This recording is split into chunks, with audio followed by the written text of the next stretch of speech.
안녕하십니까. 거꾸로 투자하는 쇼킹 부동산입니다. 국내 최대 단지 헬리오시티가 또 무너졌습니다. 헬리오시티가 이번에 유난히 위험한 이유에 대해서 오늘 설명을 드리고요. 오늘 더불어서 천금보다 귀한 초금매 증가 단지의 특징도 같이 정리드리겠습니다. 오늘 영상 끝까지 보시면 정말 큰 도움이 되실 겁니다. 구독으로 인생을 바꾸시기 바랍니다. 자, 월요일부터 부동산 시장을 떠들썩하게 했던 것은 바로 헬리오시티의 신저가 매물이었습니다. 국민평수 기준으로 중층 판사형 매물이 16억 4천만 원에 나왔습니다. 이 아파트가 작년 10월 기준으로 23억 8천까지 거래가 됐거든요. 16억 4천이면요, 고점 대비 31% 하락한 겁니다.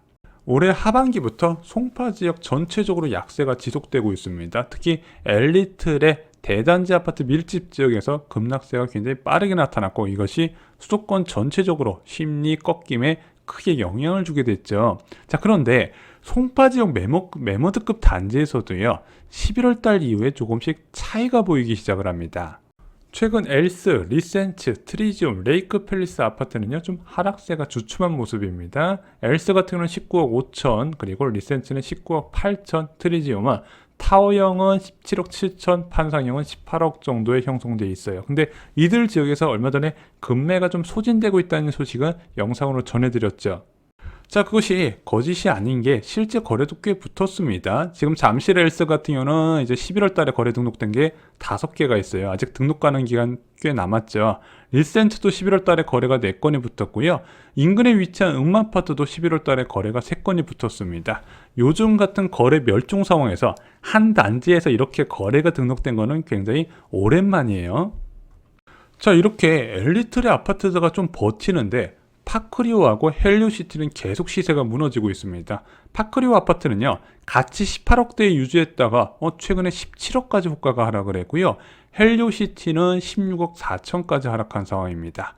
이 파크리오하고 헬리오시티는요, 엘리트의 단지와 다르게 갭 투자자가 유입이 가능한 단지임에도 불구하고 오히려 하락폭을 키웠다는 거예요. 수요자가 더 많이 유입될 수 있는 환경임에도 불구하고 하락이 더 크다는 거죠.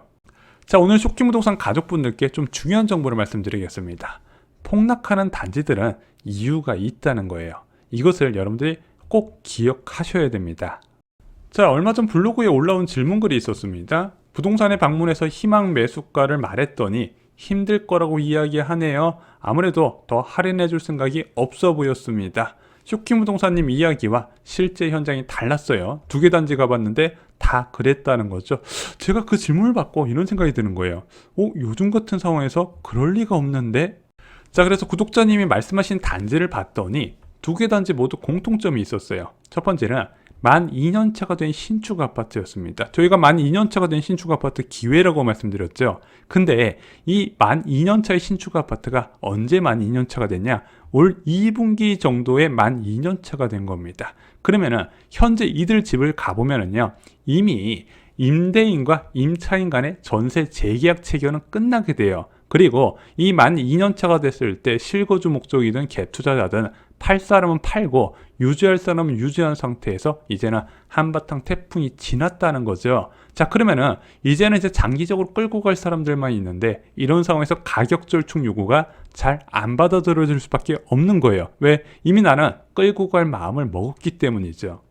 대표적인 사례가요, 산성역 포레스티아입니다. 이 아파트는 2020년 8월부터 입주를 시작했어요. 그런데 공교롭게 이 아파트가 입주 2년차 되는 시기에 인근에 신흥역 하늘채 랜더스원이 입주를 하네요. 그리고 금리도 많이 올라갔죠. 그래서 이 아파트가요, 전용 74제곱미터 기준으로 실거래가가 8억 1천만 원까지 떨어집니다. 고점은 13억이었는데 37.6% 하락을 했다는 거죠. 그래서 경기도 지역 주요 지역 중에서 가장 먼저 고점 대비 30% 찍은 지역이 바로 구성남 지역입니다. 자, 이렇게 만기되는 전세들의 재계약 세팅이 이루어지고 나서 현재 시세는 어떨까요? 전용 74타입 같은 기준으로요, 8억 2천, 8억 2,500, 8억 2,600 정도가 됩니다. 네이버 호가상으로 봐도 8억 3천 정도에 나와 있어요. 전세가 만기가 몰렸던 시기보다 더 하락하진 않았습니다. 인근에 5,000세대 정말 큰 매머드급 단지가 입주 중인 걸 감안해도 추가 하락이 제한되어 있다는 거예요. 자, 이렇게 이유가 지난 단지에서 추가 하락을 기대하면은 좀 기회를 놓칠 가능성이 있다는 부분을 강조시키고 싶었습니다. 얘는 매머드급 단지니까 좀 이렇게 뭐 급매가 계속 나올 수 있는 여건인데, 일반적으로 단지 규모가 작잖아요. 초급 매물과 일반 매물의 가격 차이가 커요. 그래서 실거래가 보면 굉장히 저렴한 매물이 하나 등록되어 있는데, 부동산 가서 이런 매물이 있냐 물어보면 없는 경우가 굉장히 많다는 거죠. 자, 다시 헬로시티 이야기로 넘어오겠습니다. 왜 헬로시티와 파크리오가 더 하락할까요? 엘리트리 아파트보다. 자, 작년 10월에 가장 고점에 헬로시티 갭 투자한 사람이 있다고 생각해 보겠습니다. 매매 가격이 23억 8천, 전세 13억 끼고 매수를 했습니다. 자기 자본 10억 8천만 원의 취득록세와 복비는 별도로 계산을 했습니다. 매매가 16억 4천까지 하락을 했어요. 지금 이 금액까지 낮춰야 팔릴 수가 있다고 합니다. 집주인 입장에서 당연히 안 팔고 싶겠죠. 왜냐면은 이 금액에 팔면은 자기 자본 10억 8천만 원 중에서 평가 손실이 68.5%나 돼요. 마이너스 7.4억 원입니다. 평가 손실만 있겠습니까? 거래 비용까지 합치면 손실액이 8억을 넘어가요. 근데 역전세난이 무서운 이유가 뭐냐면요. 자, 시세가 떨어졌습니다. 나는 안 팔고 싶어요. 지금 같은 상황에서 팔면 미친 짓이라고 생각해요. 하지만 전세 가격이 13억에서 8억으로 떨어져 버렸네요. 그럼 5억 원을 어디서 돈을 가져와야 세입자를 붙잡아둘 수가 있는 거예요. 이것이 전세 만기 시점에 매도 압력으로 작용한다는 거죠. 그래서 갭 투자자들이 가장 두려워하는 거는요, 매매값 하락이 아닌 전세값 하락이에요. 전세값 하락만 아니면요, 뭐 매매 가격 하락한 거 장기적 관점에서 살펴볼 수 있거든요. 대부분의 집주인, 특히 갭 투자에 나설 정도면은요, 장기적으로 주택 가격은 우상향한다는 걸 굳게 믿는 사람들이 많단 말이에요. 그렇게 장기적으로 끌고 가려고 하지, 지금 당장 처분해서 손실을 확정시키지 않으려고 그러는데, 전세 가격 하락은 그것을 못하게 막아요. 그럼 이 고점의 아파트에 투자한 사람은 어떤 생각을 하냐? 집값 좀 올라가게 해달라고 안 해요. 무엇이다? 내년 10월까지 전세값이 최대한 많이 오르게 해주세요. 안 그러면 8억 원 손해보고 팔아야 돼요. 이렇게 기도할 수밖에 없다는 거예요. 전세가 그만큼 중요합니다. 헬로시티 가격이 계속 하락하는 이유는요, 바로 만 4년차 입주 시기가 다가오기 때문입니다. 그러면은 만 4년차가 다가온다는 거는 전세 계약 만기가 다가오는데 전세 가격이 떨어진 상태라는 거죠. 파크리오도요, 여름에 입주를 시작하긴 했지만요, 이게 워낙 매머드급 대단지이고 또한 시간이 많이 지나다 보니까 아무래도 만기가 1월, 2월에 맞춰지는 경우가 있거든요. 그 만기가 다가오기 때문이죠. 자, 2년 전 전세 시세 대비 크게 하락한 두 개 단지, 파크리오는요, 2년 전 전세 시세가 13억인데 현재 8억 5천만 원이고요.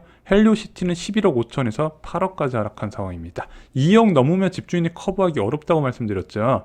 그래서 전월세 만기가 몰린 1분기에 지금처럼 초급매가 늘어나는 겁니다. 근데 이런 생각 안 드세요? 야, 그건 엘스나 리센트, 트리지움도 똑같지 않나? 리센트, 엘스, 트리지움은요, 2020년 6월 토지거래 허가국으로 지정됐어요.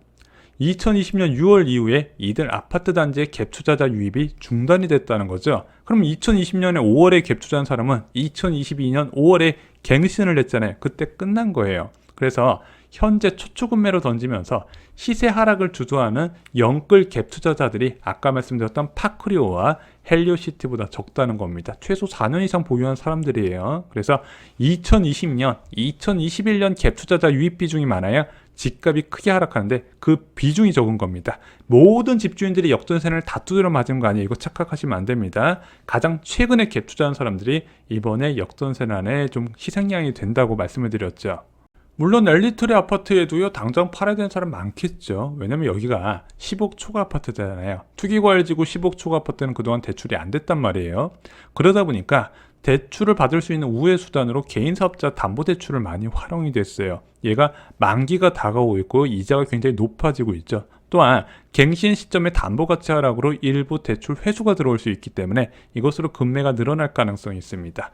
또 하나, 뭐 청약 당첨 조건으로 해서 청약 당첨될 때 처분 조건으로 맺은 사람, 그리고 이제 입주권을 매수할 때 이주비 대출을 받을 때 이것도 굉장히 조건이 까다롭거든요. 처분 조건으로 받는 사람들이 있어요. 그런 사람들, 그리고 주택담보대출을 받을 때 처분 조건으로 받은 사람들, 만기가 다가오는데 이 사람들이 2년 연장 소급 적용이 안 됐어요. 이런 이유로 이번 1월, 2월에는 전체적인 초급매는 더욱 늘어날 건데 아까 말씀드린 역전선에 물린 곳이 훨씬 더 충격이 크다는 게 제 생각입니다. 하지만 어디든 매수자 찾기는 가장 어려운 시기예요. 압도적인 매수자 우위 시장이 형성됐습니다. 지금 한국부동산원에서 조사한 매매 수급 지수 11월 28일 기준으로 66.7 통계 작성 이후에 가장 낮은 수치를 기록했습니다. 일반적으로 100을 기준으로 매수자하고 매도자가 균형이 맞는데 지금 매수자 쪽으로 워낙 기울다 보니까 100 이하로 한참 떨어졌다는 거죠. 내년에 하락할 이유가 많은 단지에서 원하는 가격을 부르시고 내 집만은 꿈을 이루시기 바랍니다. 근데 여러분들이 착각하지 않으셨으면 좋겠어요. 집값 하락장에서는요, 모든 부동산 매물이 동시에 초급매가 되는 게 아니라는 겁니다. 역전세나 사업자담보대출, 일시적 2주택, 처분조건 대출 차주, 이주비 대출 받은 차주 등은요 2024년 초가 지나면 크게 감소할 수밖에 없는 환경이라는 것 꼭 잊지 마시기 바랍니다. 자, 저희 블로그 운영하는 거 아시죠? 처약 및 부동산 전망에 필요한 모든 자료 저희가 블로그에 총정리해 두었습니다. 중요한 부동산 소식 빠르게 받아보시기 바랍니다. 이상으로 영상 마치겠습니다. 좋아요, 구독, 공유 꼭 부탁드립니다. 감사합니다.